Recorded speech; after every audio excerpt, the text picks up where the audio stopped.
lockdown day 7, so we're still in level 3. We find out on Friday if we move levels, like drop down to level 2 like the rest of the country. So yeah, so a little update. This is the second time Auckland's been in a lockdown of a higher level, so the rest of the country's at lower risk because most of the outbreak happened here in Auckland. There's a bit of trouble with the border between Waikato and Auckland, as there's some people that live in the Waikato but they work in Auckland and vice versa.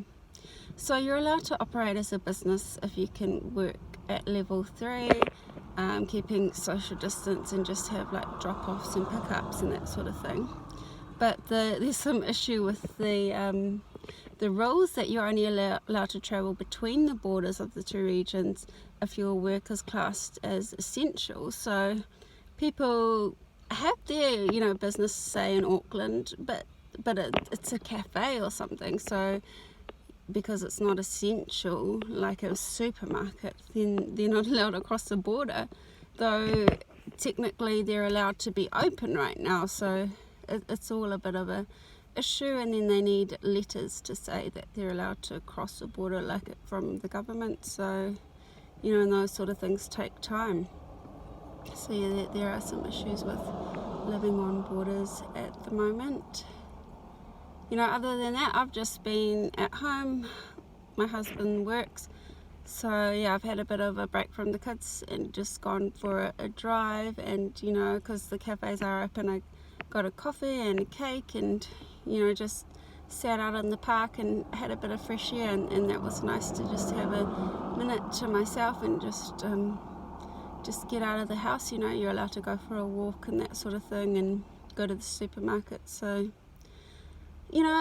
people criticize the way New Zealand's doing things, and it's hard to be in a lockdown. It is, but and I think it's quite hard to eliminate a virus. I mean, a virus is a virus. It's going to do what it wants to do. But if you can sort of track it down and get rid of it, if it's gone in 2 weeks, if the government subsidizes the time that people can't work, maybe it does work. Like I've looked at the numbers in other countries, and I don't think I'd want to be under that sort of stress, like seeing how many people are dying. It's terrible. Well, obviously I do see it in the news of other countries, and it is stressful, but to think to go outside and wander if you're going to catch the virus, like it's possible here. Of course it's possible, and it's terrible, but you don't want to see that many people dying. If you can squash it out as best as you can, stamp it out, like a little ember, and stamp it out. I guess that is working for us for now, and if we can prevent it happening again, if we can prevent it getting out, I guess that is a good solution, because if you let it in and it just swarms around everywhere, then it becomes quite a desperate situation, like over in Victoria. So yeah, I don't know if there is a way to get rid of it.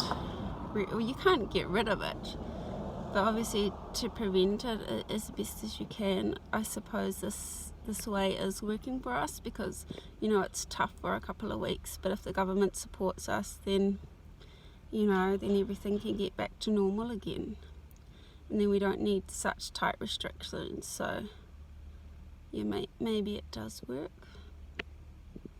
I guess no one really has a good plan, do they? Just sort of going with it the best that we can.